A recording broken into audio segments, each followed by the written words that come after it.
Last week, Doc and I reviewed the latest issue of Marauders, and apparently he's had enough. He's actually quitting new comic books. Doc has been through a lot of bad times in Marvel Comics. He's been through the Chuck Austin X-Men era, and he didn't even quit then.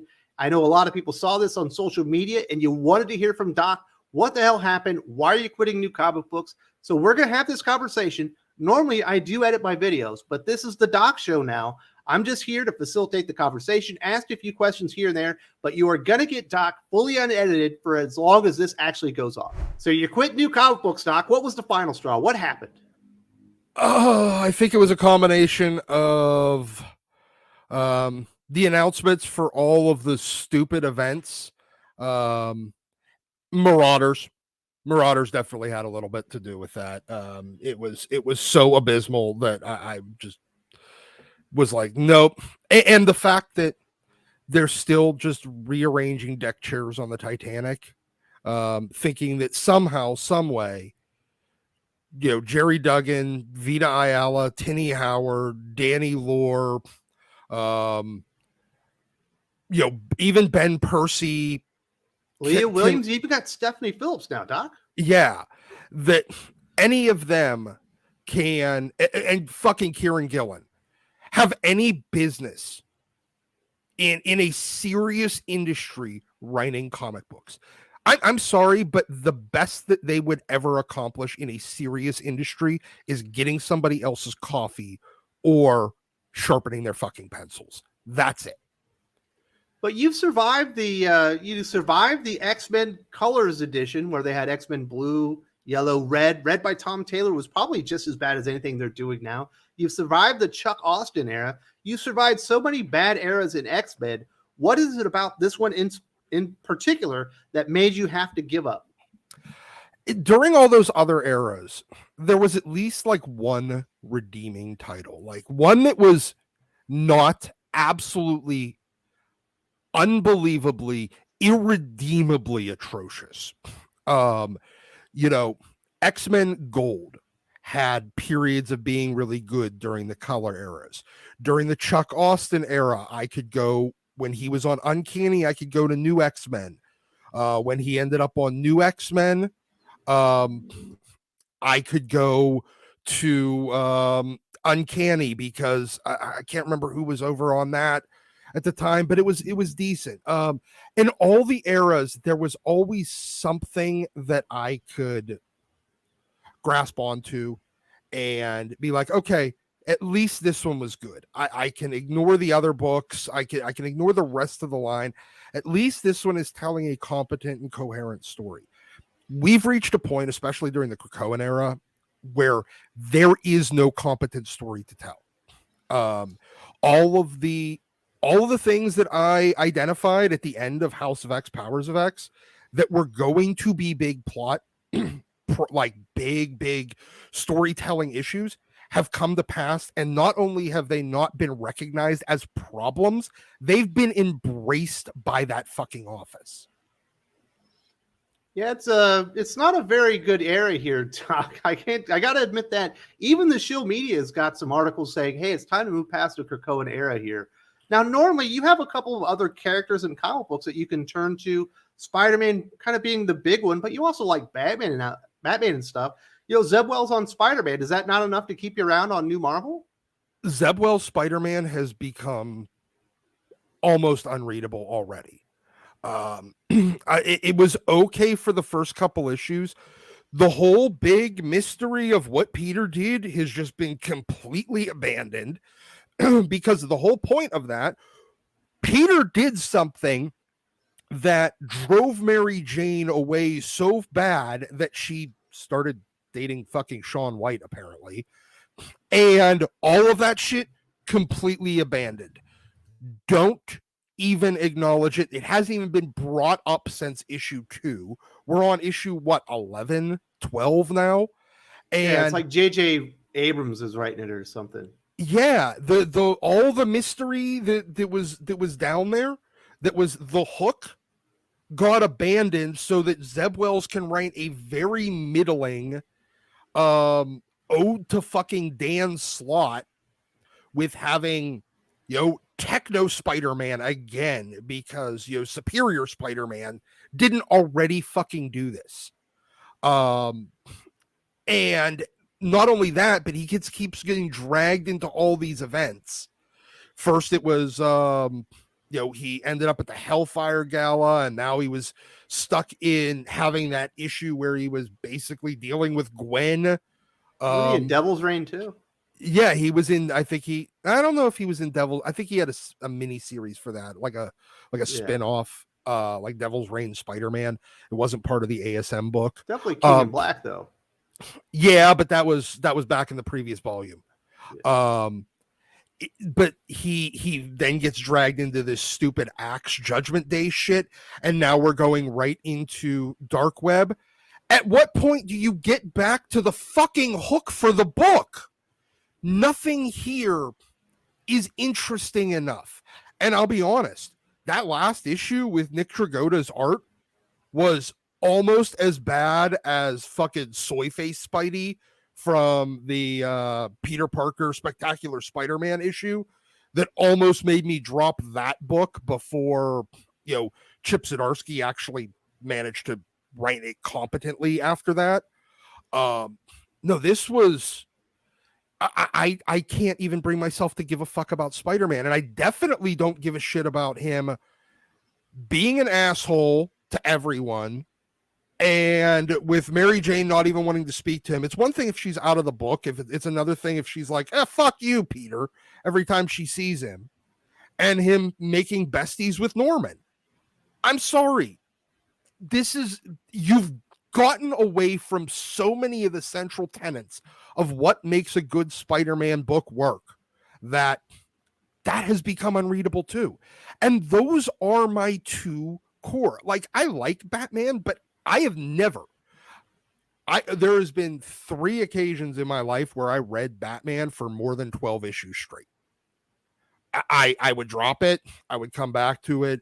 I only like Batman with certain creative teams. I like the Hush era. I liked when Dustin Gwinn was on it. I even liked the guy that did Titans with the Michael Turner covers, and he had previously done Exiles. The guy from the fucking Real World. Judd Winnick. Yes. I even liked, I think he was over on Detective, and I liked that. Around the time of Batman Inc. and fucking Grant Morrison coming on Batman, I haven't read Batman regularly since. I hate Damian. I'm sick of all the changes to all the supporting cast. I'm sick of them just making Batman into contingency man. I fucking can't stand Scott Snyder or Tom King's Batman. So no, I haven't read Batman in like 15 years. I mean, more than an issue here or there. So the only other thing that ever like hit me in that same era of like type of love was the Wildstorm universe. And it's coming back to DC. Matthew Rosenberg. Matthew fucking Rosenberg. I like Steven's.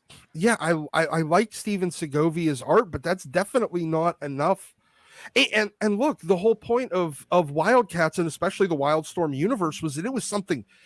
It was very different. It was unique, and at its best, it was doing the superhero, type of storytelling in a very mature way, and without it being excessively, where it wasn't just excessive uses of the word fuck, blood, and sex.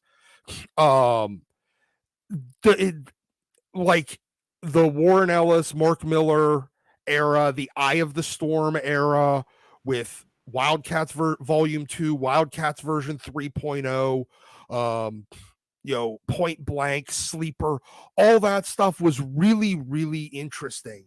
And it was like a less hokey Shield involved. But I don't trust Matthew Rosenberg I barely trust him to write a competent X Factor book, much less him having the reins of of the Wildstorm universe. The Wildstorm universe really picked up when they brought in fucking Alan Moore and James Robinson and then kept it going with Warren Ellis and Joe Casey and Ed Brubaker. I'm sorry. Matthew Rosenberg isn't anywhere near their fucking levels. He wouldn't even qualify to be one of their interns. That's very true. So what is going on right now, Doc, that is going really well with the comic book industry is they do have a lot of good covers. They have some really cool covers. I remember you were blown away by that Patrick Gleason Spider-Man cover maybe last year. You are a collector.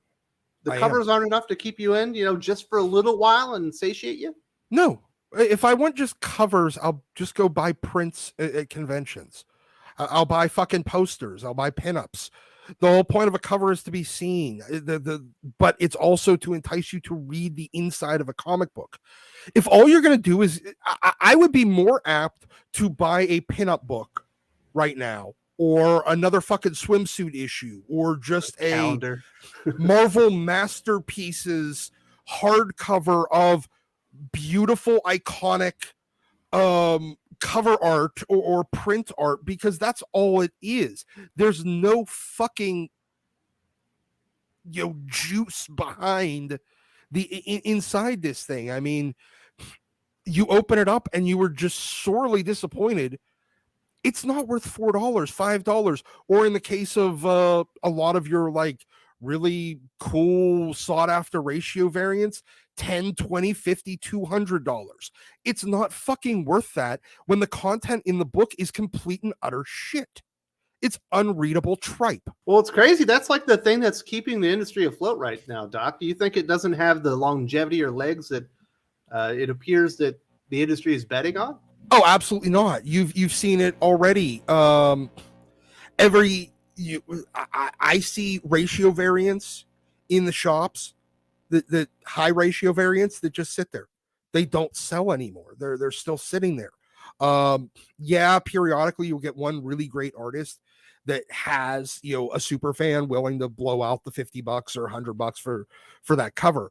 But there's stores that, when they first started this, stores would up their orders to get those ratio variants because they knew there was somebody to buy them. We have reached peak. Well, not even. I mean, we're finally at like the midpoint on the law of diminishing returns affecting the way that the comic publishing industry, shit that would have relaunched and sold 150,000 copies 5 years ago, is relaunching and hitting 75,000, 80,000 copies, with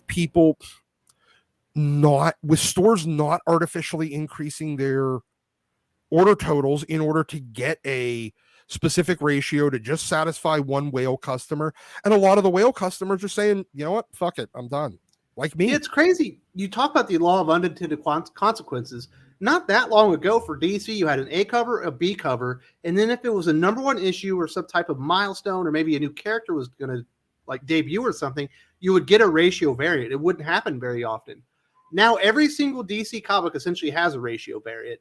And we can also see over at Marvel Comics, they've already announced 6 events for 2023, and they haven't even talked about the fall. We always get a fall X-Men event. So they're having to do more ratio variants just to justify them, to keep the business that they do have now like somewhat level, and they're having to do like 2 and 3 times more events now. The comics industry is essentially like a heroin addict chasing the dragon. They're never going to get that original high. And they keep having to use more and more and more and more and more of the product. And in this case, that product is gimmicks, in order to get even close to it and even get to the same level that they were on the last time. So they have to do events more frequently. They have to increase the number and frequency of variant launches. They have to increase the ratios. They have to increase the frequency of relaunches, and now DC had to follow the same path. They're just copying Marvel's what Marvel did. They had Daredevil going. The sales weren't great, but they weren't terrible either. They had an event, they canceled it and then rebooted it with the same artist, the same writer, and the exact same story going on, just so they could get a bump on a number one issue, even though there was no reason or justification for ever doing it. Well, they saw what happened with Venom. with Absolute Carnage. And because Devil's Reign is to Daredevil what Absolute Carnage was to Venom.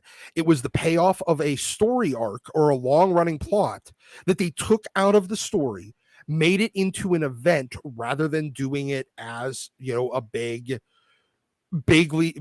promoted run of the book that would maybe help sell back issues of Daredevil to get them to get readers caught up. Instead, they pulled it out, put it as its own event. Now Venom with Absolute Carnage continued its numbering afterwards, even though it had the same creative team and it was essentially telling the same story. But the sales went back down after they had been rising and rising and rising. Yes, they bumped up real high on Absolute Carnage, but they diminished below what they had previously been before Absolute Carnage on Venom when you continued Venom with issue like 36 or whatever the fuck it was. Or I think it's because Absolute Carnage didn't pay anything off. It turned out it was just like a segue story. Yes. Like it introduced some new concepts, had a payoff or two just to set up King in Black. Yeah, but so does Devil's Reign.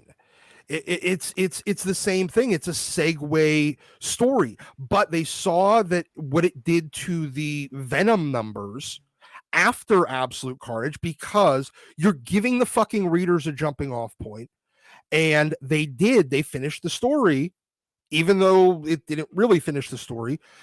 But so they're trying to do it a different way now. So instead of build a story, then pull the payoff for that into a mini series, and then continue the story, it's build a story, pull the payoff into a mini series, relaunch the story, and hope that it can get the same numbers that Daredevil was getting before the event that spiked Daredevil numbers, and then not get that same diminishing result. But the problem is, all you're going to end up doing is ending up with less number ones sold than you did on the previous fucking Daredevil number one.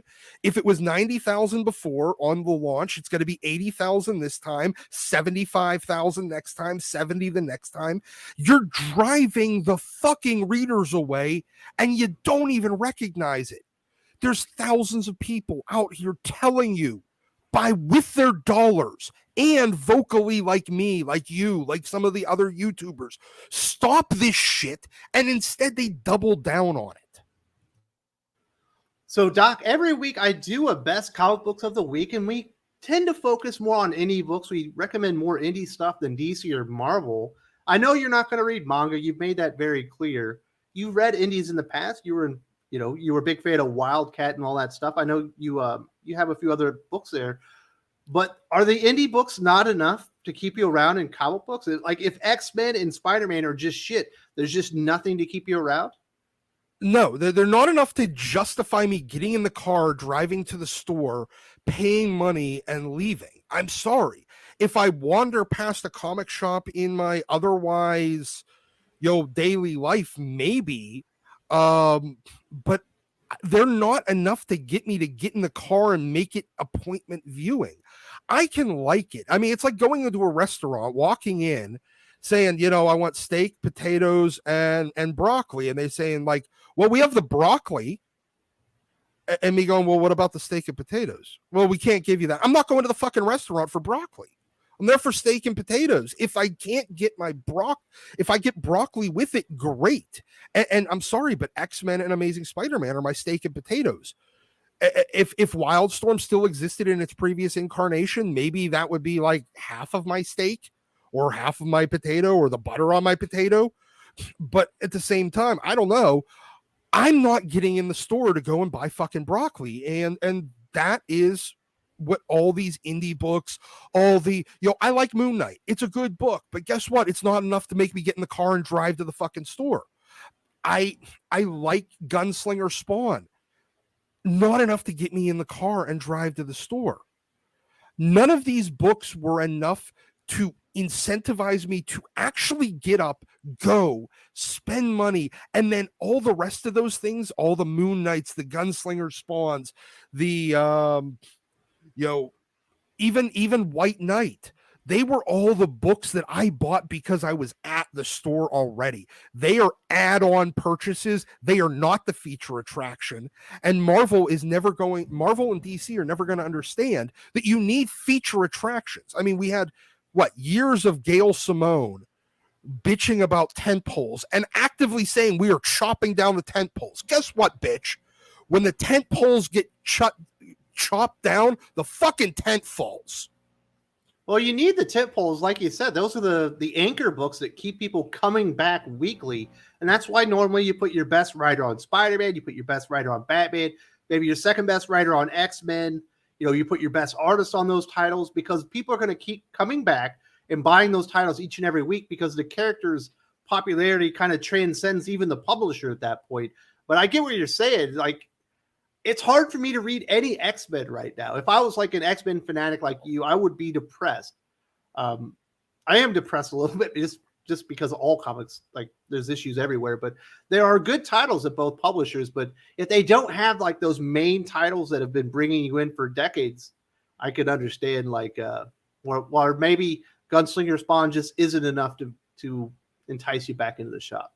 No, none of them are. And it's disappointing. Would I have loved for some time over my 35 years of reading comics to have found another book that rivaled Spider-Man or the X-Men? Absolutely. I did during the Eye of the Storm era with Wildcats and the Authority. They were right up there. But guess what? They fucking ruined those. So I don't even have them to read anymore. They're not, even if they're coming out with new shit, it's not even the same fucking universe anymore. So I don't care. And the other thing is, you have all these indie books that while they may be good, the thing I love about superhero, comic books is that they give me something I can't get with indies. I can't get an interconnected universe of superhero stories in indie books. I can sort of get it in Spawn, but guess what? I'm reading 7 of the same fucking character. I might as well be reading The Flash. It'd be like if The Flash had his own universe. Hey, look, we're in a universe where everyone just runs fast. I don't give a fuck about that. The whole point is the interplay between the different power sets, the different crazy situations, how they affect the narrative going on in one story from another. I don't care about your solo one-off, streamlined storytelling. It's not interesting to me. I can get that in fucking books. You know why? I actually prefer reading like prose books, mostly because I don't have to worry about whether or not the art's going to be shit in a prose book. So are you giving up on the medium, Doc? Is it not just Marvel and DC? Or are you just giving up on new comics, period, like the medium itself? No, it's the medium itself. I'm done with new comics. I still read old stuff because it's still giving me what I want. But new comics don't give me what I want. They're shit. And your indie stuff, your crowdfunded stuff, look, I wish you all the best in that. I have no dislike for it. But it's dessert at best for me. And I ain't going to the store for broccoli or I ain't going to a restaurant for broccoli or dessert. It's just that simple. All right, Doc. So we've had a pretty good conversation here. Is there anything else that you needed to get off of your chest on what the hell happened here? Congratulations, Steve Orlando. You got rid of another one of them terrible, horrible, longtime comic book readers. Thanks, Jordan White. You did your job. I know your entire sales and marketing plan is built on trying to bilk people like me with a bunch of disposable income that has been reading for 30 years to buy 9 of the same comic just because it has a different sleeve on the outside. But hey, guess what? You don't just lose, one reader on each book. You lose 4, 5, 6, 7 copies of each book. So fuck you. Enjoy unemployment. There at the end, Doc hinted that he believes Marvel and DC are trying to push the old guard, longtime comic book readers away from the industry. I personally agree with him. A couple of years ago, I had a good conversation with my friend Eric Breen. A lot of you are going to know him, talking about why he felt the comic book industry was trying to drive him and older readers away. You need to check this out for some more information about what's going on and how people are really feeling about comic books right now. You are not alone. We're all feeling this. If you don't see it here, there's also a link in the video description.